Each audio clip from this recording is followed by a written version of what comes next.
The massive space station called Nexus Prime floated in the darkness between stars. It was bigger than most moons, with gleaming metal towers that reached out like the arms of a giant star. Ships from across the galaxy docked at its many ports every day. Some looked like crystal butterflies, others like metal whales, and some defied any description at all. Inside the main meeting hall, hundreds of alien beings gathered for another quarterly session of the Galactic Council. The room buzzed with different languages, clicks, whistles, and sounds that had no human names. Holographic displays showed star maps, trade routes, and military positions across the galaxy. Taman stood at the speaker's platform. His body was tall and thin, made of what looked like living crystal that caught the light and threw it back in rainbow colors. As the current head of the Altari Empire's diplomatic corps, he had the unpleasant job of bringing up the same topic that had bothered the Council for over 200 years. "Fellow representatives," Taman began, his voice carrying the musical quality that all Altari possessed. "We must again discuss the human problem." A ripple of annoyed sounds swept through the assembly. Bora, the Kelhari representative, shifted in her specialized water tank. Her tentacles moved in patterns that showed her frustration. The Kelhari were aquatic beings who needed to stay wet, so they attended meetings in mobile tanks that let them swim while they talked. "Still no response from Earth?" Bora asked, though she already knew the answer. "None," Taman confirmed.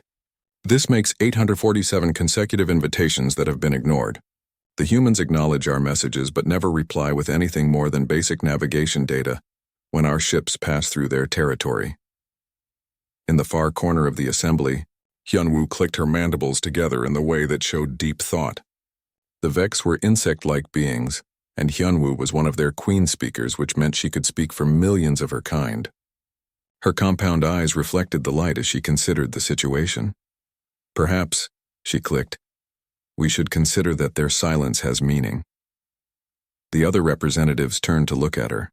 The Vex were known for being practical and direct, so when one of their queen speakers spoke, others listened. "What do you mean?" asked Dokmi, a small furry being from the Paxian Federation. Her large eyes blinked rapidly, a sign of worry among her people. "My scouts have been watching the Sol system," Hyunwoo explained. "The humans are building something. Many things. Large structures in space, ships, lots of ships." Taman's crystal form flickered, which was how Altari showed surprise. "What kind of structures?" "Military ones," Hyunwoo said simply. "Defense platforms around their star. Shipyards, training facilities. They are not hiding because they are afraid. They are preparing for something." The assembly hall grew quiet. For most species, joining the Galactic Council was a natural step in their development. When a civilization became advanced enough to travel between stars, they usually sought out other intelligent life. They wanted to trade, share knowledge, and find their place in the larger galaxy. But humans were different. They had been traveling in space for over 3 centuries. Their ships were often seen in various star systems, always polite but distant. They traded fairly when approached but never initiated contact. They explored, mapped, and studied, but they never asked to join anything.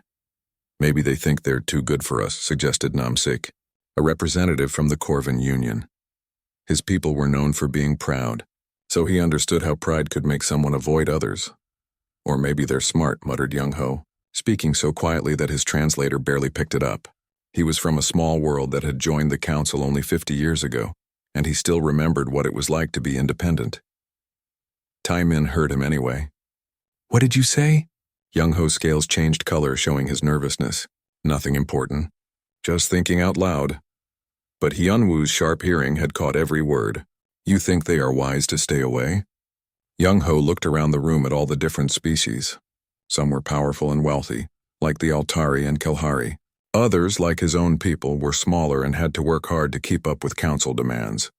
"I think," he said carefully, "that some species do very well in the Council. Others find it more difficult."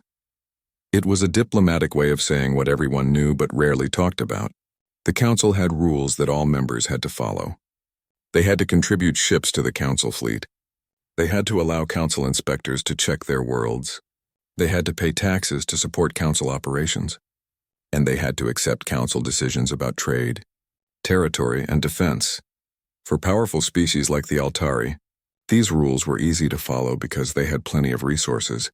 and often helped make the rules in the first place. For smaller species, the rules could be very hard to live with. The humans probably studied us before deciding. Young-Ho continued, gaining confidence. They explored the galaxy for centuries. They saw how the council works. Maybe they decided they didn't want to be part of it. That's absurd, Taemin said, his crystal form flashing with indignation. The council brings peace and prosperity to the galaxy. We protect trade routes, prevent wars, and share technology. What reasonable species would reject such benefits? One that can protect itself. Yunwu clicked softly. The Queen Speaker's words hung in the air like a challenge. Most species joined the council because they needed protection from pirates, hostile neighbors, or natural disasters that were too big for one world to handle alone. But what if a species was strong enough to handle these problems by themselves? The humans have never asked for help, Bora observed. Their ships travel safely through dangerous areas. Their colonies thrive without council support. Their technology advances without our shared research programs. Which brings us back to the original question, Taemin said. What do we do about them? The assembly considered this. Some species had tried to force contact with humans over the years, but the attempts had been politely but firmly rebuffed. Human ships would escort unwanted visitors to the edge of their territory and make it clear that further intrusion would not be welcome. We could send a larger delegation, suggested Namsik. Make it clear that this is an official council matter, not just a request. And if they refuse again? Asked Dokmi. Then we consider other options, Taemin said in a tone that suggested those options might not be peaceful. Yunwu's mandibles clicked in what might have been amusement or warning. That would be very unwise. Why? Several representatives asked at once.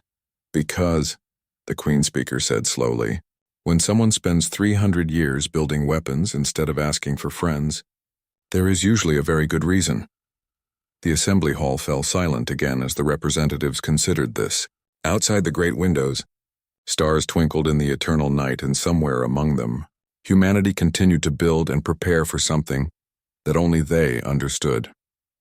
The meeting continued for several more hours, but no decisions were made about the human problem. As always, Earth remained silent, distant and mysteriously busy with projects that the rest of the galaxy could only guess about. Captain Ji-hoon floated in the observation deck of the UES Defiant, watching the massive space station of Nexus Prime through the ship's advanced sensors. The station looked peaceful from this distance, with ships coming and going like busy insects around a hive. But Ji-hoon knew better than to trust appearances. Captain, called Lieutenant Unji from her position at the sensor station, the council meeting is ending. I'm picking up increased communication traffic between the Altari and Kelhari fleets. Any mention of Earth? Ji-hoon asked. Yes, sir. They're discussing what they call the human problem again. Same complaints as always. We won't join their little club.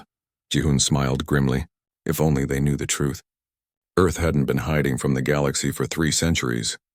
They had been watching it, learning from it, and preparing for the day when the galaxy would come knocking on their door with demands instead of invitations. The UES Defiant was one of 50 stealth ships that Earth had scattered throughout the galaxy. They looked like ordinary cargo vessels or small exploration craft to anyone who scanned them. But hidden beneath their plain metal hulls were some of the most advanced sensor arrays and communication systems that human science could build. For the past 100 years, these ships had been Earth's eyes and ears in the galaxy. They watched council meetings, recorded alien conversations, studied new technologies, and mapped every military installation within 1,000 light-years of Earth. The galaxy thought humans were primitive isolationists.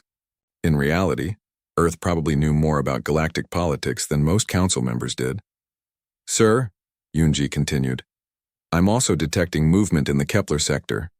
Looks like another Altari battle fleet is moving into position there. Ji-hoon nodded and made a note on his personal datapad. That would be the 5th Altari fleet to move into the Kepler sector in the past month.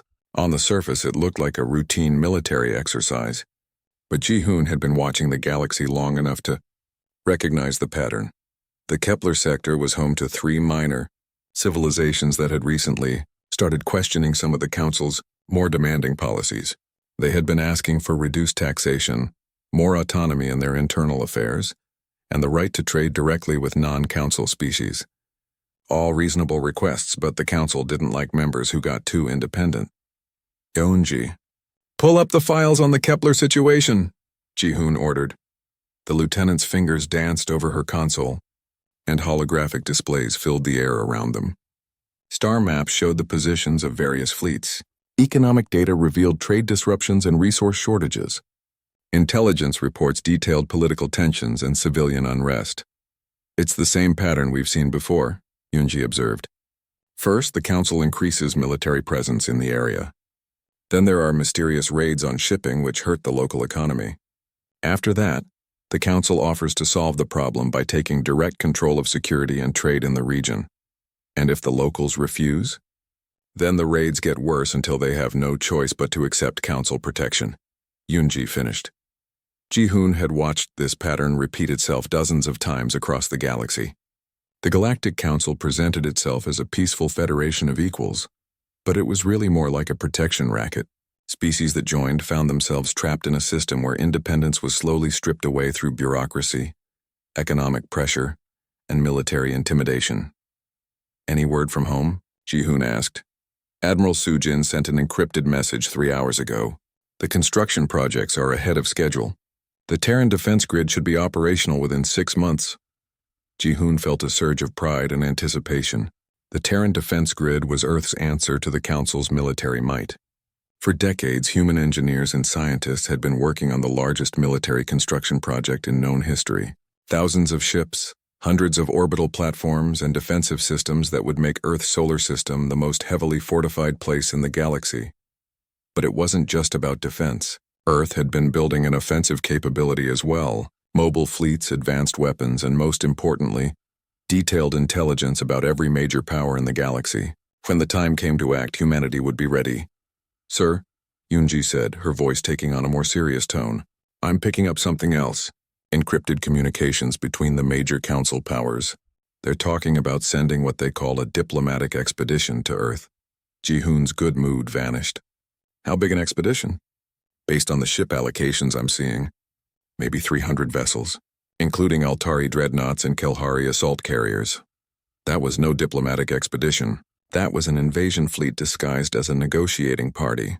The Council had finally decided to force the issue with Earth. They were planning to arrive at humanity's doorstep with enough firepower to level cities and demand that Earth join the Council or face the consequences. When? Ji-hoon asked.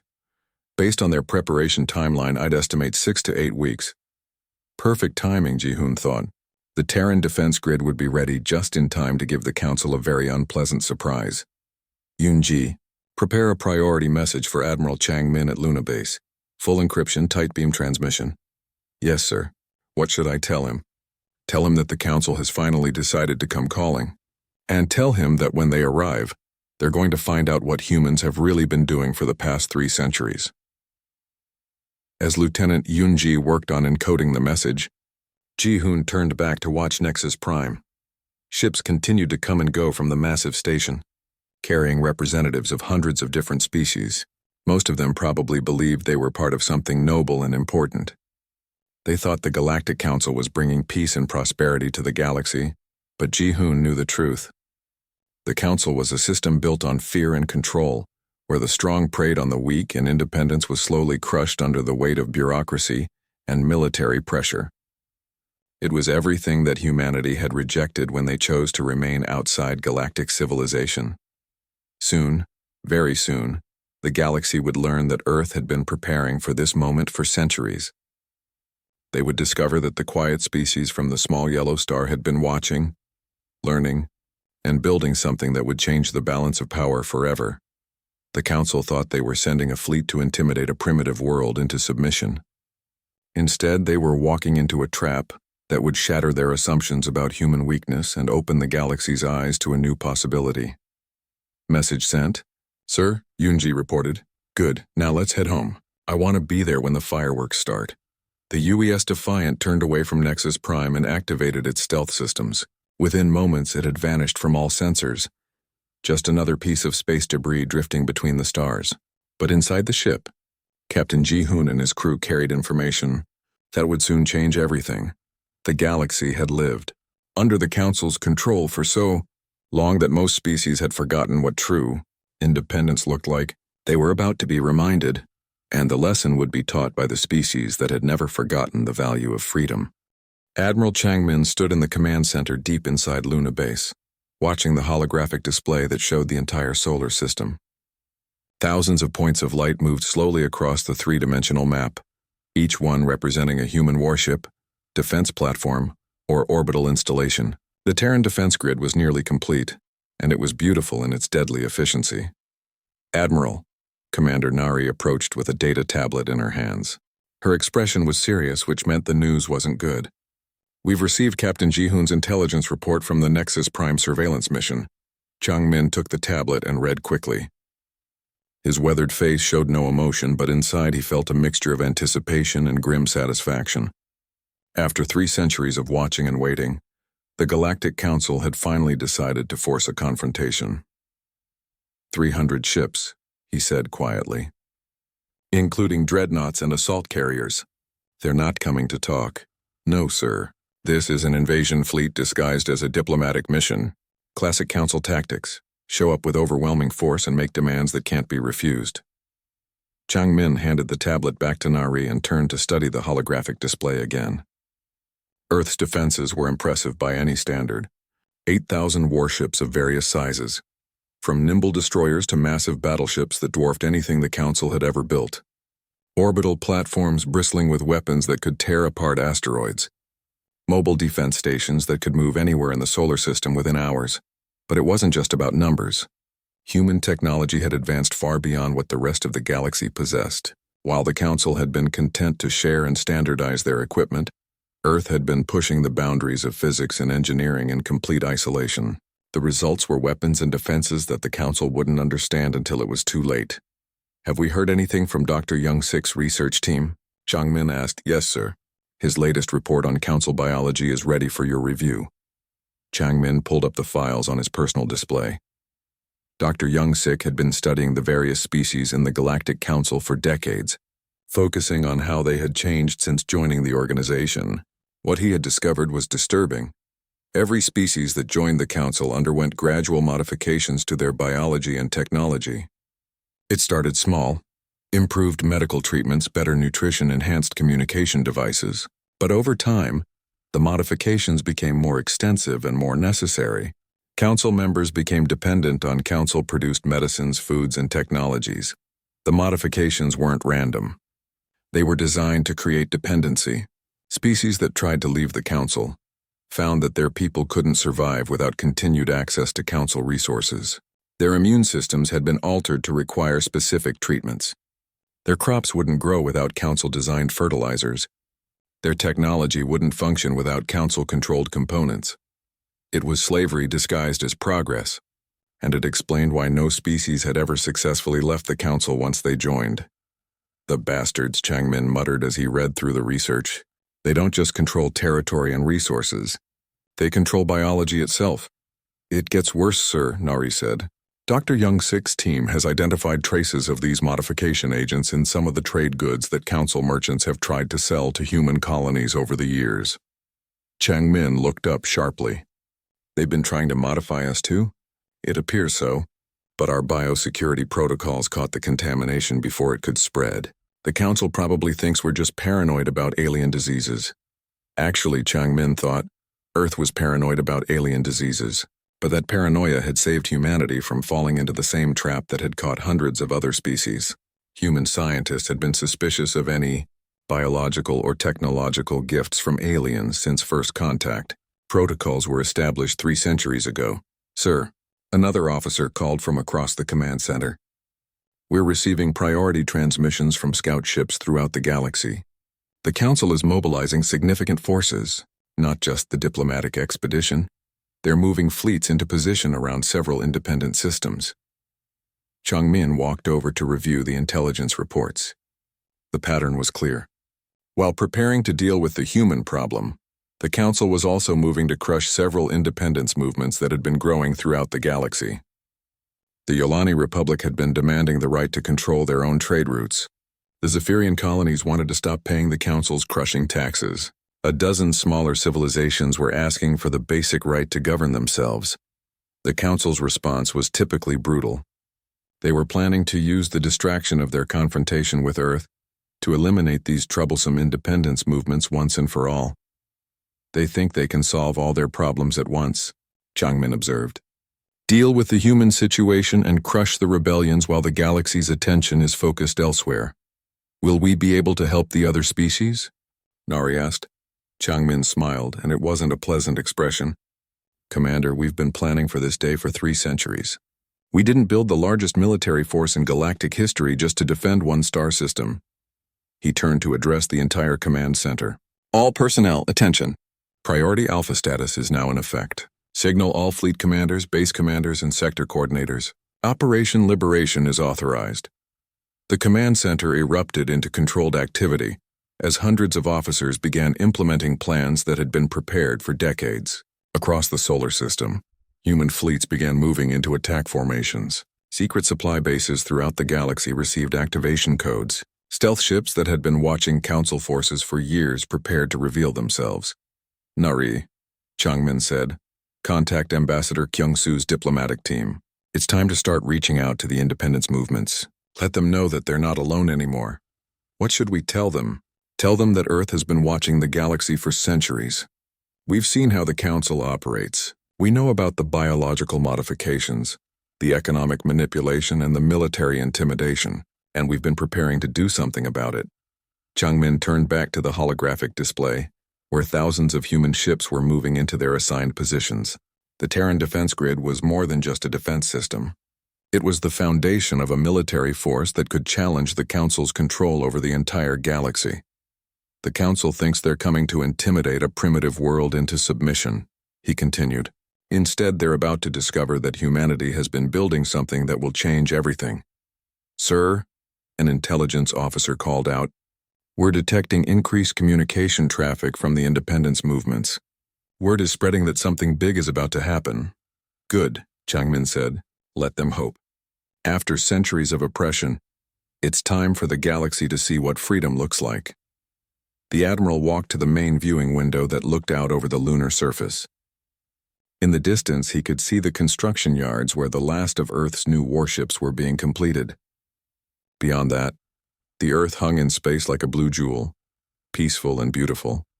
Soon, that peaceful appearance would be revealed as the greatest deception in galactic history. The quiet world that had refused all contact with galactic civilization was about to show the galaxy what 3 centuries of focused preparation could accomplish. The Council wanted to have a conversation with humanity. Changmin was looking forward to it.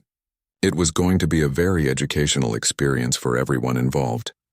The Council's diplomatic fleet dropped out of faster-than-light travel at the edge of the Sol system, expecting to find the usual collection of primitive satellites and basic orbital installations that most developing worlds possessed.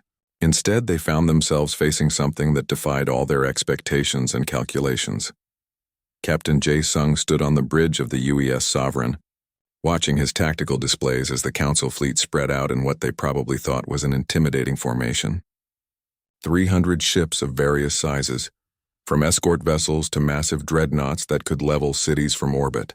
It was an impressive sight, and it would have been terrifying to any normal civilization. But Earth was not a normal civilization.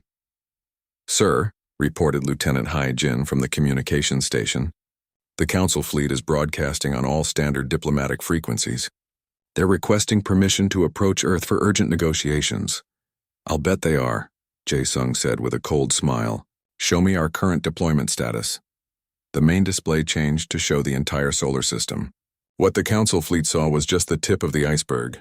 The outer perimeter was defended by 2,000 of Earth's most advanced warships, arranged in formations that could concentrate devastating firepower on any target within range. Behind them, orbital platforms bristled with weapons that had never been seen outside of human space. But that wasn't even the impressive part. The impressive part was that the entire deployment had been completed in less than 6 hours. When the Council fleet arrived, they had found Earth's defenses already in perfect position, as if humanity had known exactly when and where they would appear. Which, of course, they had. Open a channel to the Council fleet, Jae-sung ordered. All frequencies, maximum broadcast power. I want this conversation to reach every corner of the galaxy. Channel open, sir. Jae-sung straightened his uniform and looked directly into the camera. His image would appear on screens throughout the Council fleet and, thanks to Earth's communication network, on every major world in the galaxy. "I am Captain Jae-sung of the United Earth Space Command," he began, his voice calm and professional. "You have entered human space without permission during a time of military exercise. You will withdraw immediately or be considered hostile forces." On the lead council ship, Ambassador Taemin stared at his view screen in shock. The human captain looked nothing like the primitive barbarian he had expected. Jae-sung's uniform was crisp and military. His ship's bridge was clearly advanced, and behind him, through the viewport, Taemin could see formations of warships that made his fleet look small and outdated. "This is impossible," whispered Dokmi, the Kelhari fleet coordinator. Her tentacles writhed with nervous energy as she studied the sensor readings. "Our intelligence said they had maybe 50 ships, all obsolete designs." "Our intelligence was wrong," Taemin said grimly. He activated his own communication system. "Captain Jae-sung, this is Ambassador Taemin of the Galactic Council. We come in peace to invite Earth to join our community of civilized worlds." Jae-sung's smile was visible even across the vast distance between the fleets. "Ambassador, we've been watching your community for quite some time. We've studied your methods, your policies, and your treatment of member species. We decline your invitation." The transmission paused, and then something happened that sent shockwaves throughout the galaxy. The display shifted to show footage that the Council had thought was secret and secure. Videos of Council fleets attacking independent worlds, records of economic manipulation and resource extraction, documentation of the biological modification programs that kept species dependent on Council control. However, Jae-sung continued as the damning evidence played across 1,000 screens, "We would like to extend our own invitation. Any species tired of Council rule is welcome to apply for protection under the Terran Defensive Alliance." Taemin's crystal form flickered rapidly with rage and embarrassment. "Where did you get this information?"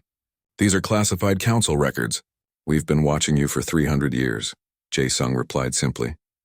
"Did you really think we stayed isolated because we were afraid?" "We stayed isolated because we were learning. And what we learned was that the Galactic Council is not a federation of equals. It's a criminal organization that uses fear and dependency to control the galaxy. On worlds throughout the galaxy, the broadcast was being watched by billions of beings who had never seen these records before. The footage showed the true face of the Council's expansion policies, the brutal suppression of independence movements, and the systematic exploitation of member species.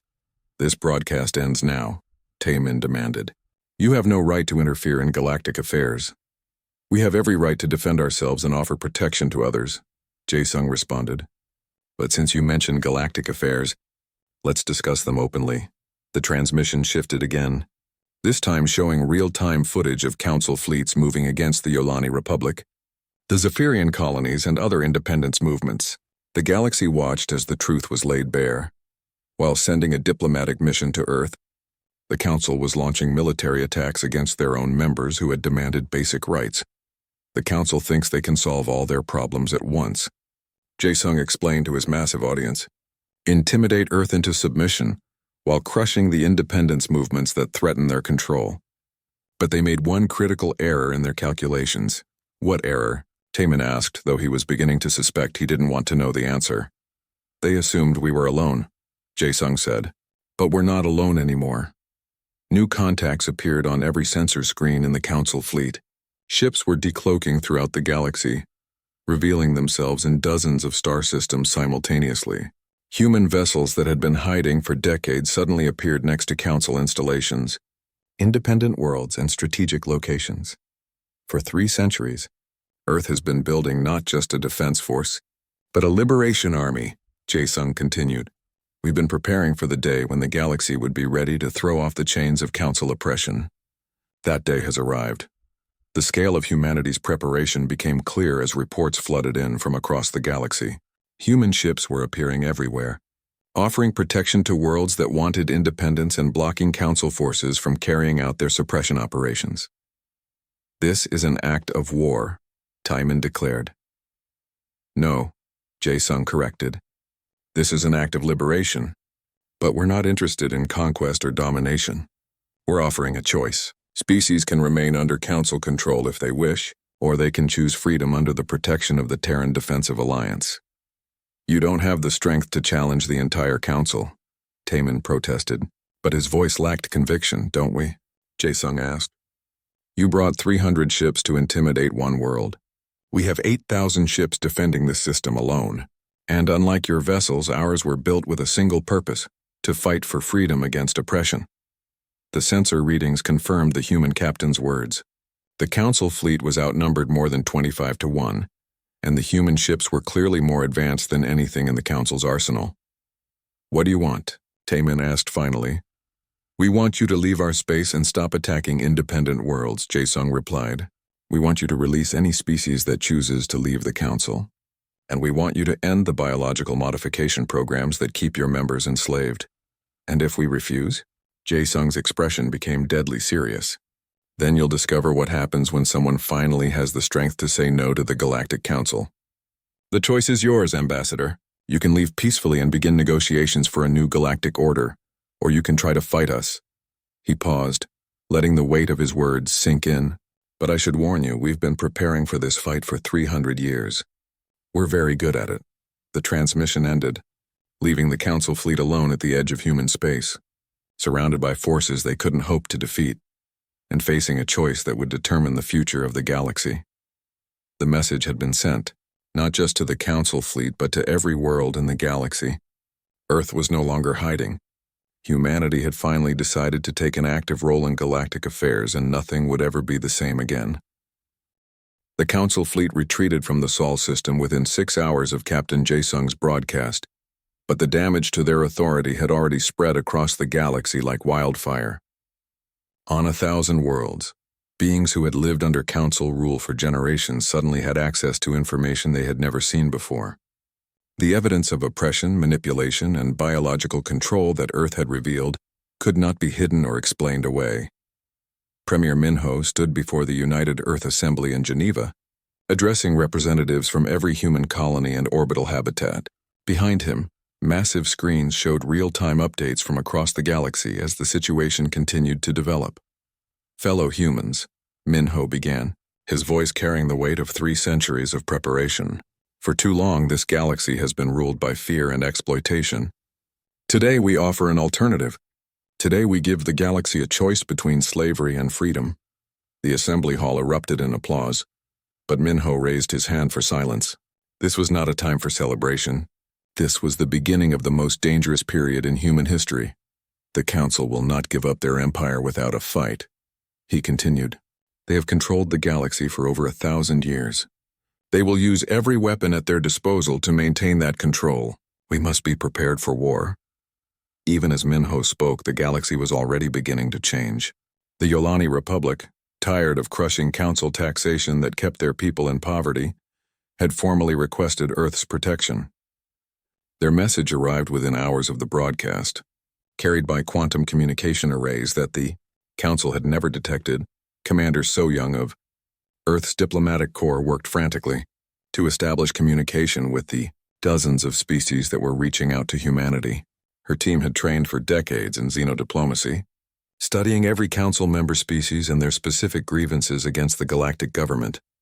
Ma'am, reported Lieutenant Dong-hyun, we're receiving formal requests for protection from 47 different species. The Zephyrian colonies want to join the Terran Defensive Alliance. The Corvin Union is asking for military support against Council suppression forces, and we're getting unofficial communications from independence movements on over 100 worlds. So-young studied the flood of incoming messages. Each one represented billions of beings who had lived under Council oppression and were now seeing hope for the first time in generations. What about the major Council powers? She asked. The Altari, the Kelhari, the Vex Collective. Mixed responses, Dong-hyun replied. The Altari leadership is calling Earth's actions an act of war against galactic civilization. The Kelhari are demanding an emergency council session to address the crisis. But we're getting private communications from lower-level officials in both governments expressing support for our position. That didn't surprise So-young. The Council's oppression wasn't limited to conquered species. Even within the major powers, there were those who had grown tired of the corruption and brutality that maintained the galactic order.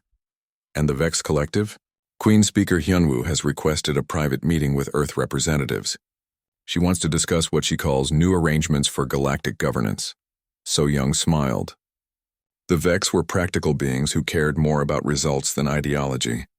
If they could see that the Council's days were numbered, they would want to position themselves on the winning side.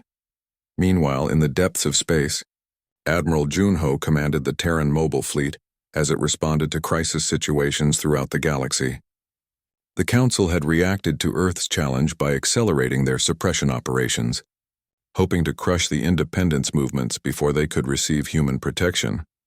"Admiral," reported Captain Subin from the communications station, "we're receiving a distress call from the Zephyrian colonies. Council forces are attacking their orbital installations." Junho studied the tactical display showing the Zephyrian system. 3 Council battle groups were systematically destroying the colony's infrastructure while broadcasting demands for immediate surrender and acceptance of direct Council rule. "How long until we reach the system?" Junho asked. 47 minutes at maximum acceleration," replied his navigation officer. "Too long. They'll have finished their bombardment by then." Junho considered his options, then smiled grimly. "But we don't need to be there in person to help them." He activated the fleet's long-range communication array. "Zephyrian Defense Command. This is Admiral Junho of the Terran Mobile Fleet. We are en route to your position, but in the meantime, we're transmitting tactical data that will help you defend yourselves." The transmission included detailed information about the Council ship's weaknesses, optimal attack patterns, and defensive strategies that Earth's analysts had developed over decades of observation. Within minutes, the Zephyrian resistance went from a desperate last stand to an organized defense that began inflicting serious damage on the attacking Council forces. "Sir," Subin reported, "the Council forces are requesting reinforcements. They weren't expecting effective resistance."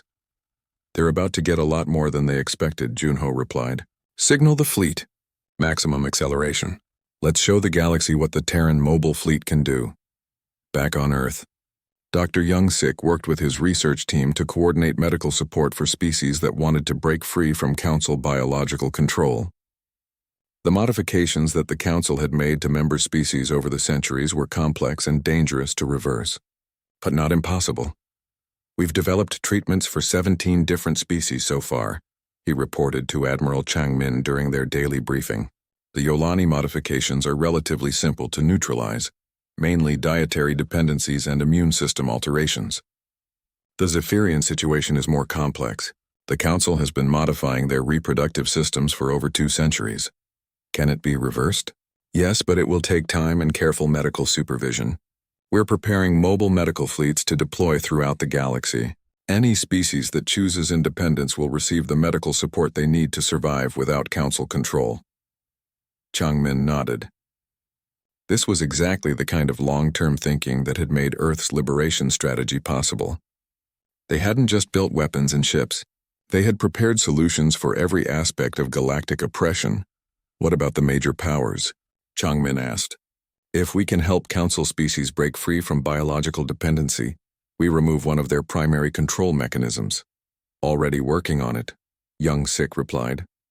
"We've identified the key modification agents used by the Council. We can neutralize them, but it has to be done carefully. The Council designed these systems to cause massive casualties if tampered with incorrectly. Another reason why they need to be stopped," Changmin said grimly. As reports continued to flood in from across the galaxy, the scope of the crisis became clear. This wasn't just a confrontation between Earth and the Council. It was a galaxy-wide revolution that had been waiting for someone with the strength to light the fuse. The Council's emergency session on Nexus Prime was in chaos. Representatives from dozens of species were demanding explanations for the evidence that Earth had revealed. Others were trying to coordinate military responses to the spreading independence movements. A few were quietly making contact with human representatives to discuss switching sides. "Order," shouted Taemin, trying to restore control to the assembly. "We face the greatest threat to galactic stability in 1,000 years. We must respond with unity and strength." "Unity?" Queen Speaker Hyunwoo clicked her mandibles in what might have been amusement. "Half our member species are in open revolt. Our fleets are being defeated by primitives who aren't supposed to have any military capability. And our economic system is collapsing as worlds stop paying taxes they can no longer afford." "The humans have superior technology," admitted Bora reluctantly. Our tactical analysts estimate that a single human warship could defeat 3 of our most advanced vessels. Then we build more ships, Taemin declared. We increase our fleets until we outnumber them. With what resources? Hyunwoo asked pointedly. The Yolani Republic provided 30% of our industrial capacity. The Zephyrian colonies controlled our most productive mining operations. The Corvin Union managed our agricultural worlds. As these species leave the Council, our ability to maintain our military becomes increasingly limited. The Queen Speaker was right, and everyone in the Assembly knew it. The Council's power had been built on the exploitation of member species. Without that exploitation, the major powers would struggle to maintain their fleets and infrastructure. What do you suggest? Taemin asked finally.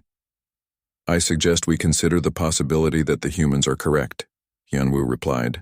Perhaps it is time for a new galactic order, one based on cooperation rather than domination. The Assembly fell silent as the implications of her words sank in. For the first time in 1,000 years, the Galactic Council was facing the possibility of voluntary dissolution. The galaxy was changing, and there was no going back.